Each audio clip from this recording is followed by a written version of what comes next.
Welcome back, Honors! Alright, so let's go ahead and get into it for today's flip. We got a couple of housekeeping things to take care of, yeah? Alright, so before we move into the period that I like to call chaos and nation building inside of Europe, from 1848 to 1914, we are going to take 2 seconds to do a couple little tiny, what's due when kind of stuff.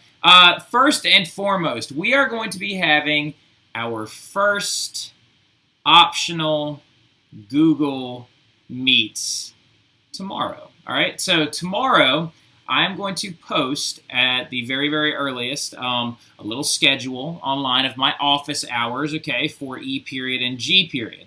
And then on Friday, you will be more than welcome to actually come meet with me, talk with me, go over a couple of quick pro quos, ask any questions. Maybe we'll play a review game or something, right? We'll do something like that. But if you would like, I will post those times and dates for Friday, and then you'll be able to come see me and stuff like that. And also, not to mention that you'll be able to ask some questions about the extension assignment that we're being assigned today, where we're going to be asking to create something very, very intense for the first time in a while. Some of you will either have to create some artwork or a political cartoon or possible a journal entry, putting yourself in the shoes of someone from the year of 1848, all right? But going further, you need to understand that we are doing a lot of very, very intense stuff with this online classroom stuff, right? We are growing our boundaries. We're pushing outside of classroom confinements within walls. And it's going to give us a great opportunity to do my favorite thing I do every single year, which is reading a book called All Quiet on the Western Front when we get into our next unit, which is World War I.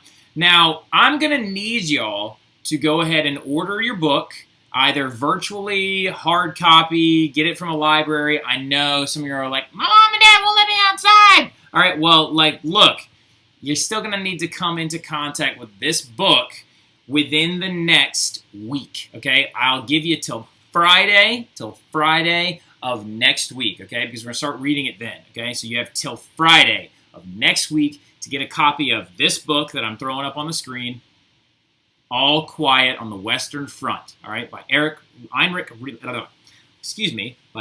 Remarque, all right? So it's a phenomenal book. It's probably one of my top 5 favorite books of all time. It is a very, very great coming-of-age story about just like this young, it'll change everything, all right? It will seriously change everything. And really, really quick, we're going to take 2 seconds, and here's a quick testimonial of how good this book is. Oh, hey, Mrs. Terry. You think you could give us your quick testimonial on All Quiet on the Western Front? Sure. 13 out of 10. Would read again. Fantastic book. Very short. And it actually kind of rocked my world. 15 years old reading a book about war. You'd think it's boring. And it kind of shook me a little bit. I say absolutely, definitely read it. Do not do the Spark Notes. And maybe you'll let them watch the movie because that is awesome too. It changed my life. No, it did actually. Okay. All right, thank you. You want to say hi to the girls in quarantine? That's why I'm here. Hello to the girls in quarantine, but not to the girls that aren't in quarantine because y'all should be home. So there you go. And the thing about it is, if it can change her life, it can change your life too. It completely changed the way that I look at things like war and history and putting myself in the shoes of another person, okay? So you're going to need to come into contact with that book within the next little while, okay? And then what else were we talking about? You're going to have an extension assignment that's not going to be due Saturday at noon, okay? Saturday at noon. I'm really excited for all my artists in the house. You're going to be able to create something from scratch. And then trying to think of anything else. But yeah, so you'll be able to start working on all that stuff. But let's go ahead and pick up where we left off. So we're now leaving Latin America, those intense liberation movements, independence movements of South America and Haiti, which we could have also talked about Mexico and Brazil and some Central American countries as well. But in this class, since it's a survey course, we are mainly sticking to the big ones, Haiti and South America. The big things you need to remember from that are the four main figures, Toussaint Louverture, Jean-Jacques Dessalines, and then Simon Bolivar and José de San Martin. You need to know that where they started. The Haitian story is much more, I think, has a lot more depth than the South American one does. So, gives you a little bit more fodder to study. Well, let's go ahead and get into it, all right? So we're entering into a very crazy period, this era of European history from 1848 to 1914, right? So, Europe, we've been in Latin America for a little while. How you been? Question mark. Well, it depends on who you ask, all right? It really, really depends on who you ask. Because everything is changing. Everything in Europe from the period of, Napoleonic Europe to 1848 Europe is wildly changing, all right? So this is all taking place leading up to the year of 1848. Now, this is what you imagine when you think of Europe in the back of your mind, right? You are still, during this time period, you imagine, agricultural villages, agrarian societies, farmers, and they're planning, and then they're sitting there hanging out, and then there's one of them right there, and water wheels and sheep and no, not actually happening right now anymore. Because what has come along is, of course, the Industrial Revolution. The Industrial Revolution, as pictured here, with workers creating what is known as pig iron, they are now moving outside of these rural settings and moving in towards industrial cities, finding jobs. The Industrial Revolution is completely changing the dynamic of how everyone functions in modern or in pre or post-Napoleonic Europe. So since the Industrial Revolution is spreading all over the continent, you're moving away from that agrarian society. You're now also moving into a society where its workers have no quote-unquote protection. Now, not to say that feudalism provided any type of protection, because as we know, there was a famine in 1315 that saw the death of a huge number of serfs. We know that disease and destruction was a big problem that they had to deal with all the time. But industrialization is wildly different because these people are no longer bound to land by contracts. They're not communally working together to subsistence farm for one another. They are now at the whims and the woes of the industrial city. You've got streets running with raw sewage. You've got pollution at an all-time high. You've got people working in factories with their hands getting mangled. You've got socialism and communism on the rise. You've got all these crazy things. And during this whole time period, this age of Metternich is supposed to be occurring as well, as we know since you're honors babies, y'all know who Clemens von Metternich is. It's supposed to be this age of peace because he's this conservative superhero. Granted, international warfare might not have been at an all-time high, but political turmoil was. Because here's the thing, now that you've got agricultural moving into an industrial setting, you now have to deal with the problems of the industrial setting. You've got people that need to be fed. You have streets that need to be cleaned. You have diseases that have to be stopped before they kill factory workers en masse. And then also, not to mention the fact that the conservatives don't really care. They don't really care because they're held up with the old landowning aristocracy. Who are the ones who own the factories that these people work inside of? That's the new middle class, the bourgeois. And they are turning to their government to fix the problems of the Industrial Revolution, like pollution, costs of food, disease being spread, all this other stuff that we're talking about. So it's leading to a huge amount of political turmoil. And remember, the conservatives, the conservatives want to go back to this right here. The conservatives want to go back to this agrarian lifestyle because a lot of the aristocrats are still land-holding like old-school nobles, right? The conservatives want to go back to social order and absolutism. The liberals, they want more government participation and intervention. They want their government to intervene directly for the cities, clean them up, make them better. They also want to be able to vote. They want more people to be able to vote. They want suffrage for more people. Kinda. They want suffrage for people that they think can read and own property. So they're kind of messed up, right? They want laissez-faire economics with economic independence. They want to push industrialism further. They want to connect everything with railways, and they want to make everything more efficient, and they want to put the money in the hands of the middle class and sort of with the workers. But then that's the thing, is the workers, these socialists, what do they want? Food, all right? Like, they want to eat. They want fair treatment. They want government participation, too. They want to be able to read as well. Or not read. Well, yeah, they do want to be able to do that. They want to be able to vote as well. And they also want food, all right? Like, this is a very, very, very, very tumultuous time inside of Europe because the Industrial Revolution is causing problems that no one saw coming. Like I said, huge problems in the cities, disease moving around. You've got, like, until Edwin Chadwick comes along, which y'all don't know who that is, but he's a guy that actually pioneered the ideas of, like, sewage systems in these large cities. Everybody was walking through disgusting rivers of, all right? So while Latin America is liberating itself, Europe is in turmoil within each country. Maybe it's not like Napoleon, because let's be honest, after Napoleon took over the entire continent of Europe, was anybody looking to fight wars much after that anyway? No. They were willing to let the Industrial Revolution play out, spread, and move forward. You having a dream, little baby boy? Oh, I woke him up. I'm sorry. I'm sorry, baby. All right, so now, anyway, sorry. He was having a very tumultuous dream. He's a very sleepy boy.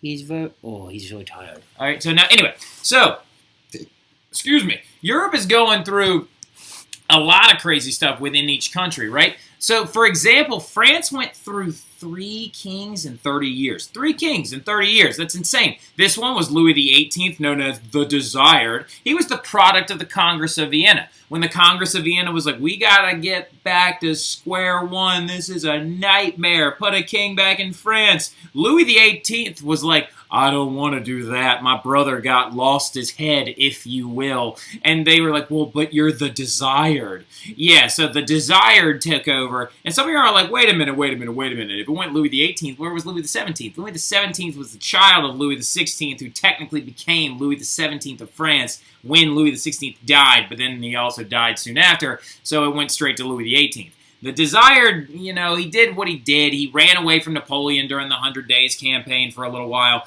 and then he ends up coming back and ruling all the way up until, I think it's 1828, and then he ends up dying from wet and dry gangrene, which is disgusting. And then it went to this guy, his brother, Charles X, who I call the weenie, all right? So, like, because he is such a pansy boy, all right? Like, Charles X was like, oh, we're going to do strict censorship on everybody, and if a newspaper comes out making fun of me, I'll shut it down, and then they did it anyway, and he was like, I'll try, and he didn't do a good job. Then he went over and took over Algeria for no apparent reason. And then he, like, tries to do all this crazy stuff where he's like, oh, if you rob a church, it's punishable by death. And then they did it anyway. And so eventually a small revolution breaks out, known as the 3 Glorious Days, which actually Les Mis is, like, referring to. And then, like, this little tiny revolution where people start throwing pots and plates and stuff like that outside their windows. Leads to him abdicating and leaving his other son in charge for all of about 20 minutes. But it led to this guy coming into power named Louis Philippe, the Duke of Orleans. So Louis Philippe becomes like the people's king, and I call him Dirt, because that's about all I had to say about him. Because like I said, fun fact is there was actually 4 kings in these 30 years, but one of them was only king for 20 minutes. It was this guy's son. Charles X's son would have been Louis XIX, but Louis XIX was like, just kidding, after 20 minutes and abdicated as well. So, as you can see, it's very, very tumultuous times. You got many revolutions going on in France, left and right, again, right? Liberal ideas of constitutional governments are spreading in secret through Italy, Austria, Prussia. Notice I said secret, because the Carlsbad decrees that, like, Prince Metternich came out with said that, oh, if any professor preaches ideas of liberal government, we're going to have you exiled, possibly executed.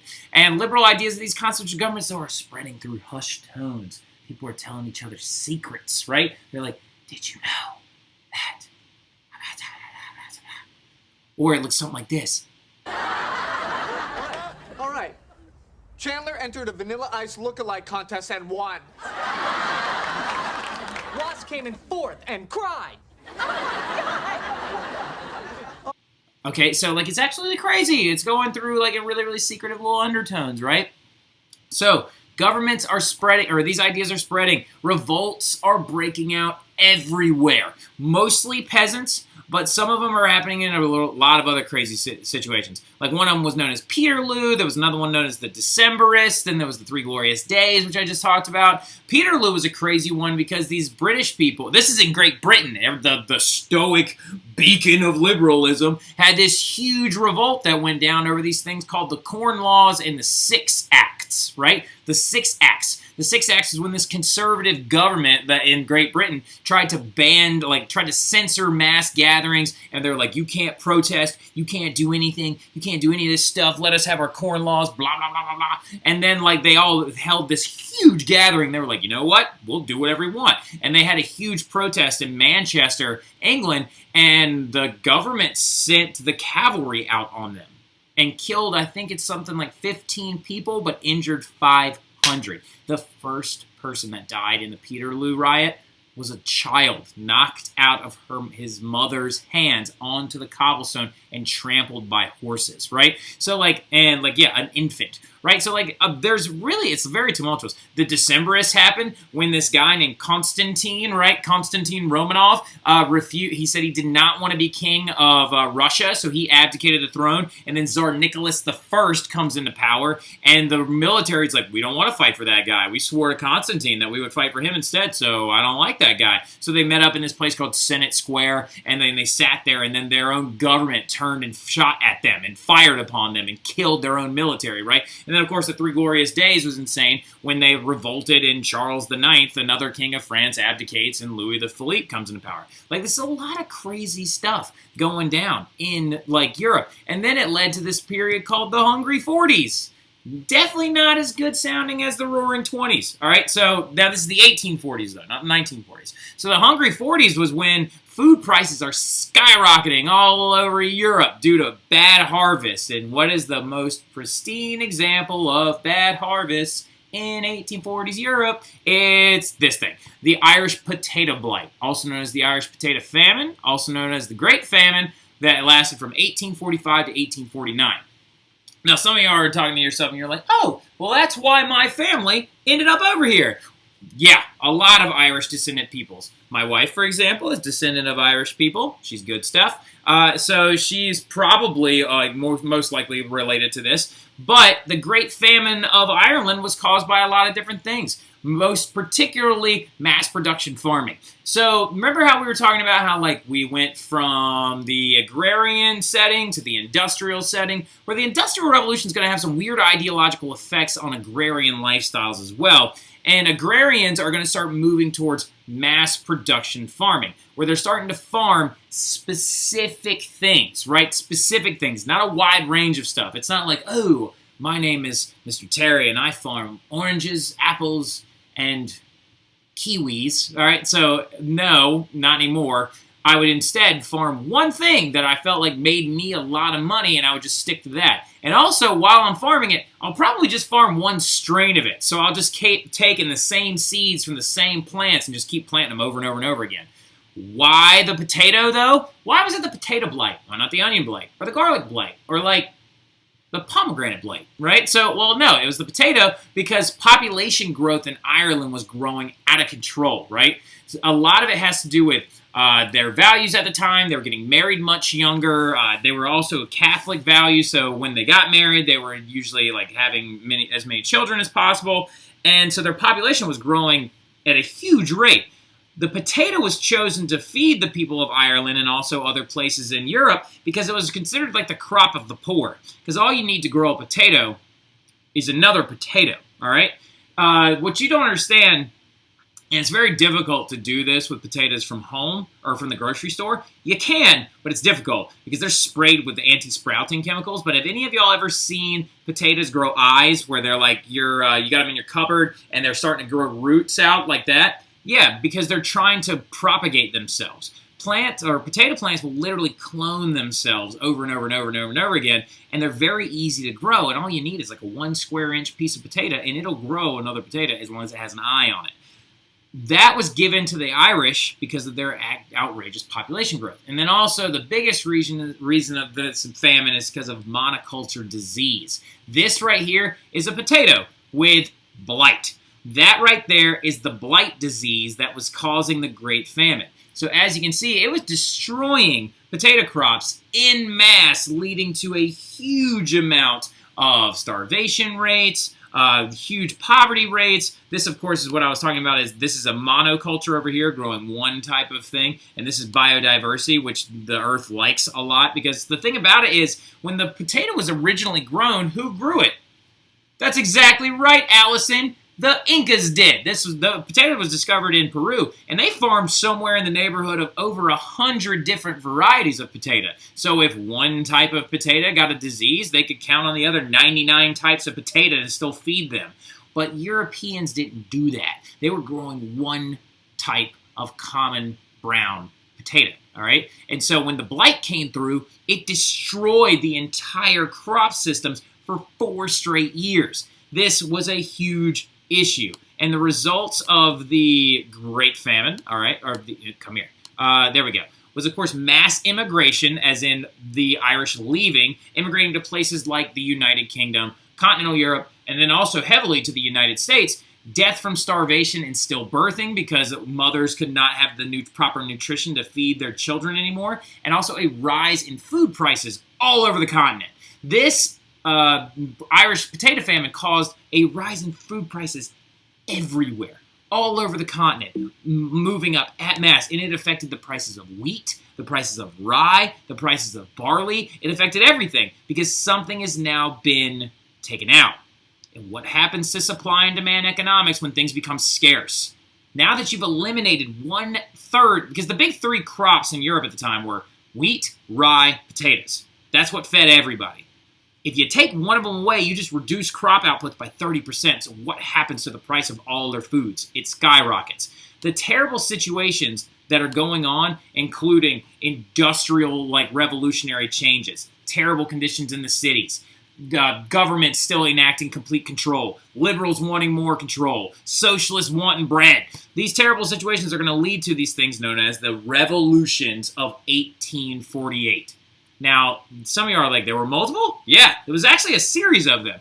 The revolutions of 1848 was a series of dramatic and violent revolutions that broke out all over Europe, demanding reform. They were like, what are we going to do when these famines happen? How are we going to feed our people? You're just going to let them starve in the streets? What are we going to do when the pollution in these cities gets so bad that it ends up killing everybody? What are we going to do when the economy is affected? What are we going to do? So they were demanding liberal agendas. They wanted constitutions, guaranteed rights, provisions for the common man. And they was known as the springtime of the peoples. That the people, the regular people in Europe, were going to start standing up for themselves. And the ideas expounded in the French Revolution were going to take the front seat and get after it. All right? And they were going to push forward. So, going into it, though, this right here is a map of Europe during the Revolution. Wow, it's a super pixelated map of Europe during the revolutions of 1848. But really, really quick, as you can see, all these little red marks right here, that's where a revolution popped up in the same year, within a couple of months of each other. The very, very first one happened in France right over here, when that guy, Louis Philippe, that we talked about earlier, who took over after the 3 glorious days, when people started throwing pots and pans and stuff out their windows, he ends up actually getting ran off in a very popular revolution during 1848. And then, going forward, demands that they were looking for in these revolutions were very simple. They wanted more participation in their government. They wanted to decrease the power of the monarchs. They wanted to guarantee their rights. And they want protection under the law. So more participation in your government means more voting rights, legislative assemblies, keeping the limited they want constitutional monarchies. Now, that was the demands, and that's simple. Those are simple demands because socialists and liberals can agree with that. This bannerment right here, more participation, decreasing the power of the monarch, guaranteed rights, protection under the law. Socialists and liberals can both agree on that. They're like, yeah, look, I don't agree with all your ideas, but I do agree that these are simple demands that we all want. So what are we going to do? To the barricades! Now, notice I said to the barricades. So the 1848 revolutions are heavily defined by the building of these things known as barricades in the streets, where they would rip the cobblestones out of the streets, or they would bring out like furniture or barrels and big beams and stuff like that, and they would pile it all up in these narrow streets. So Europe was super confined during this time period, and the streets were all very, very narrow. They weren't really, really wide. Like, if you go to Europe now, you're seeing post-Napoleon III reforms of Europe.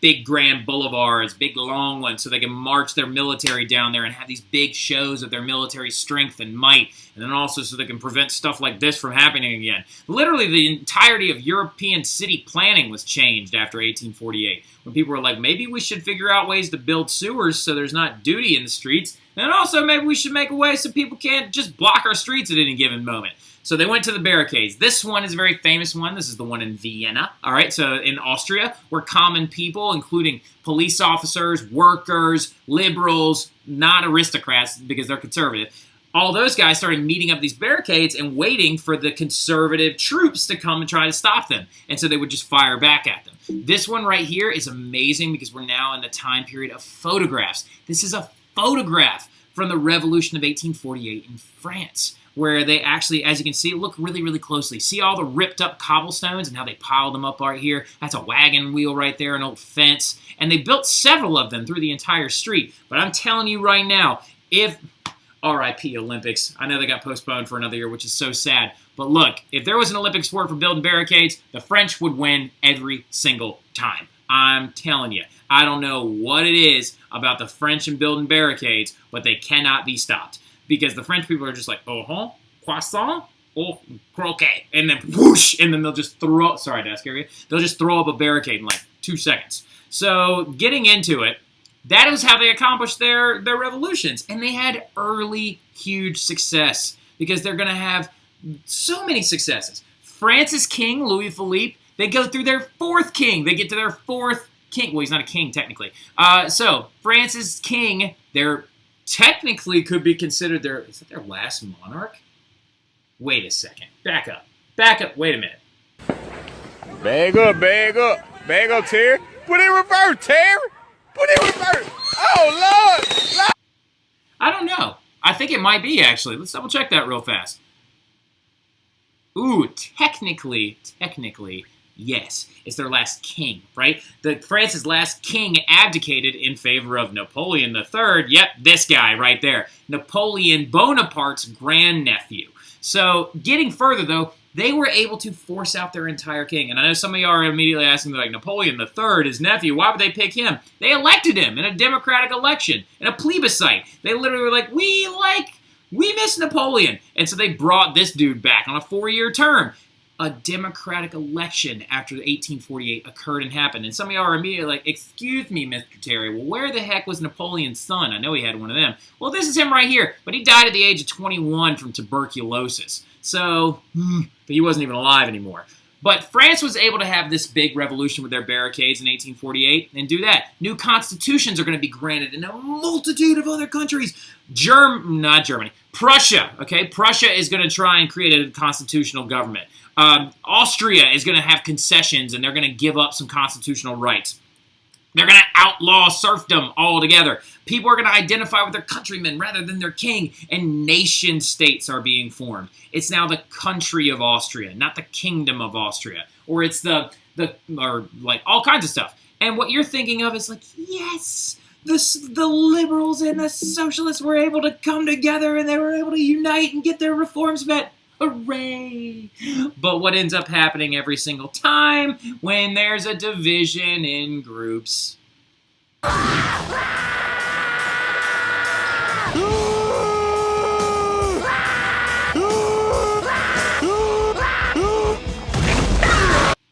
That's what happened, all right? So, like, basically what ends up happening is the liberals and the radicals then turn on each other.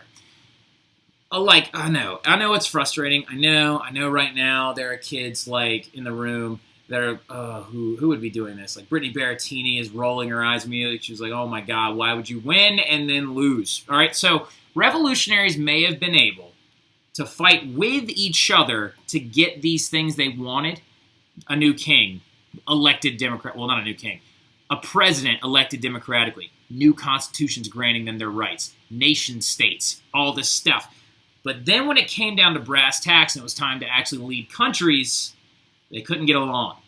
Because the revolutionaries, the liberals, and the socialists, these two isms began to turn and fight each other.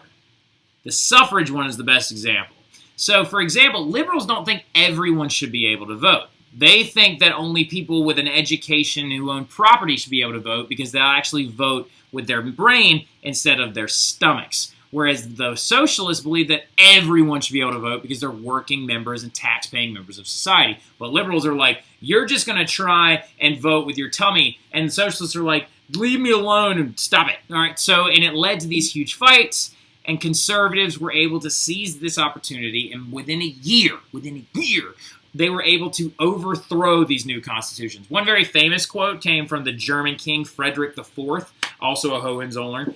Frederick IV said, "I refuse to take this crown from the gutter." So he tore up the new constitution they had just signed, and he just threw it out. And he just went back to being an absolutist again. And then constitutions were thrown out, and they rolled back the reforms. The only thing that truly stayed dead was serfdom, which a lot of the historians argue, so was it worth it then? If you could make it so people could technically live free and leave a place whenever they wanted and leave economic slavery for forever, then was it worth it? I'd argue yes. I'd argue that these revolutions, it's a big deal, right? It's a very big deal. Now, however, these failed revolutions are turning points in Western civilizations due to the fact that the only ism that really truly spread and stayed true was this idea of nationalism. Granted, the liberals and the socialists feuded with each other after their revolutions were successful, after they built these barricades, after they got their things accomplished, after they got new constitutions granted.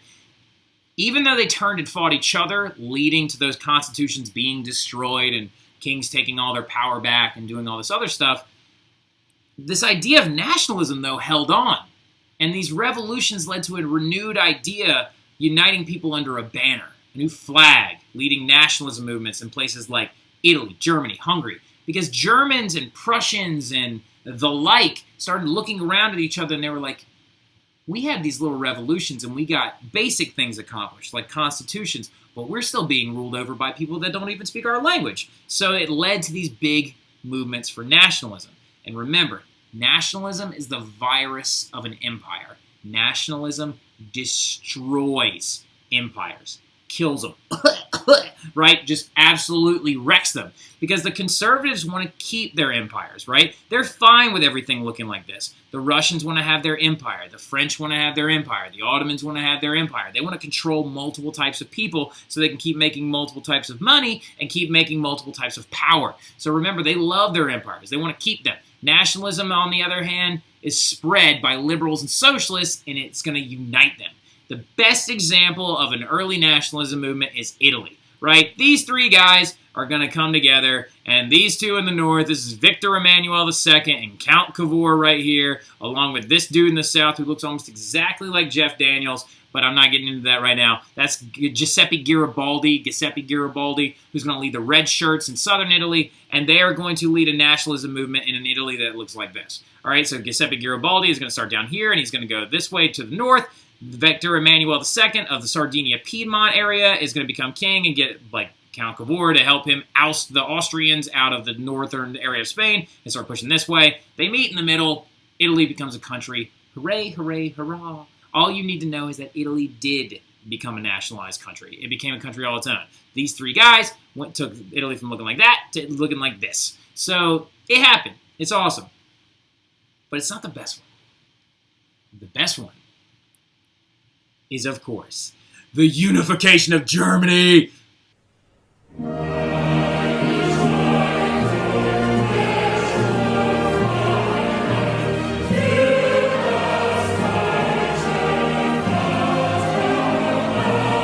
So, getting into it, though, I love German history. I don't know what it is about it. I just do. I've always thought that they have beautiful art, beautiful, like, I think also I'm a little biased because one of the very first places I ever went to in Europe was Austria, and they speak German, and that led to me to actually studying up a lot on German history itself, but I absolutely love German history.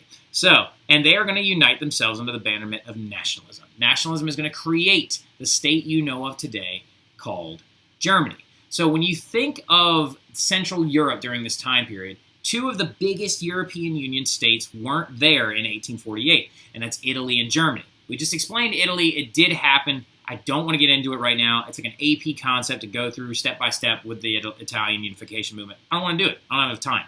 But I do have enough time to give you the best example of a nationalism movement, which is the one that created Germany. All right, so getting into it, though, early 1800s, German-speaking people live in a ton of different informal states, okay? They live in places like Bavaria, which is a Bayern, in German.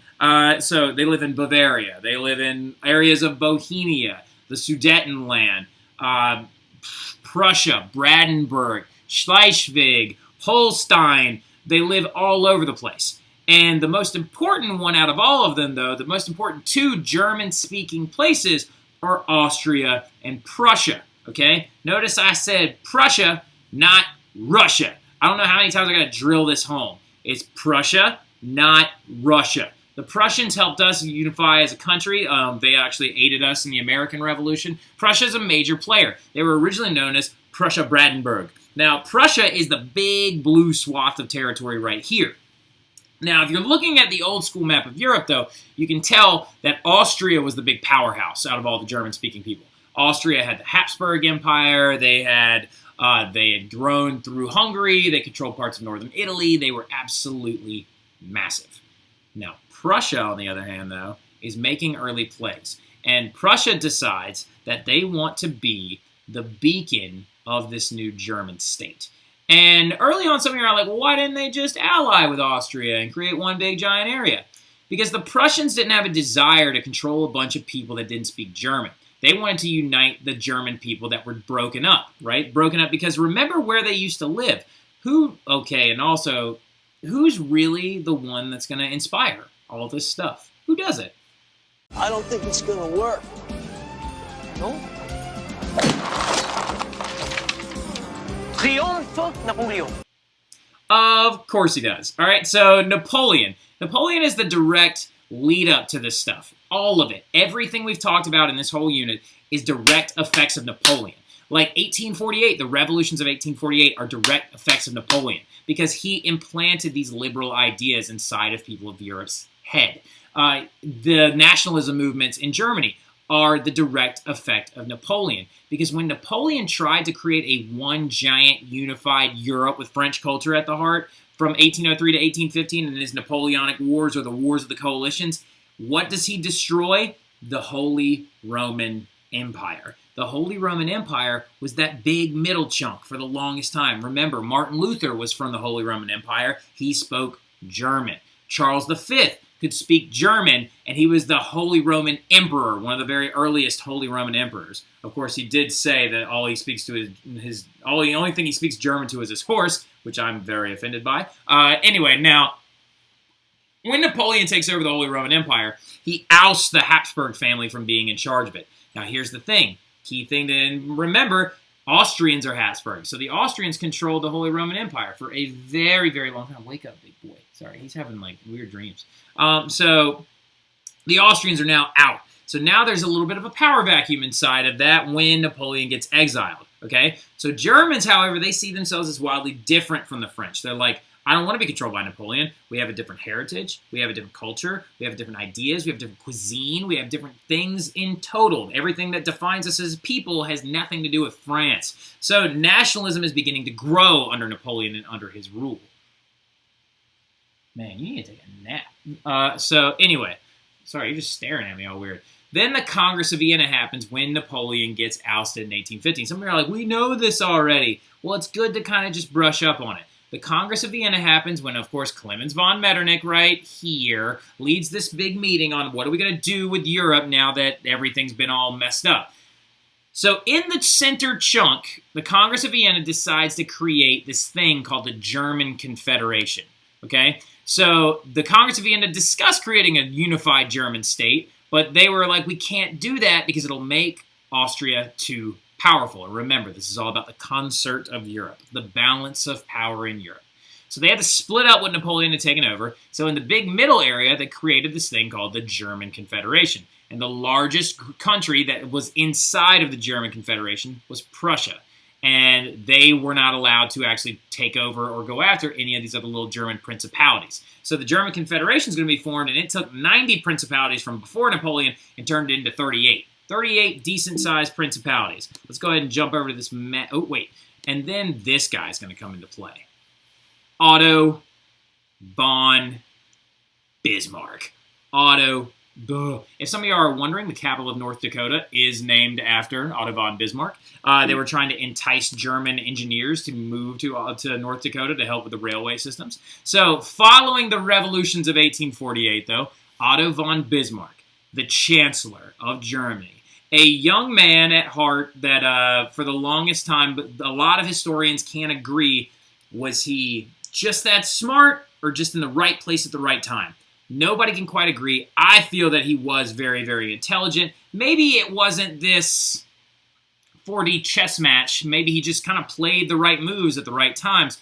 But he was the Chancellor of Germany, not the Kaiser. The Chancellor. He was not the king. He was just a politician. And ever since he was a young man, whenever he was in college, and apparently he was not the best college student on the planet, but that's neither here nor there. Apparently ever since he was a young man, though, he was like, I'm going to be one of the major players, one of the major politicians of Germany. And I'm going to unite the German states, and I want Prussia to be the leadership that does that, right? So he decides that he is going to take Germany from looking like, nope. Okay, we're going to roll on back. Okay, we're just going to leave it on Bismarck. We're going to end on Bismarck. Nope, that's Wilhelm. Stop it. All right, so he's going to be the guy that does this. And he's going to unite Germany together, and he's going to let Prussia be the leader of that.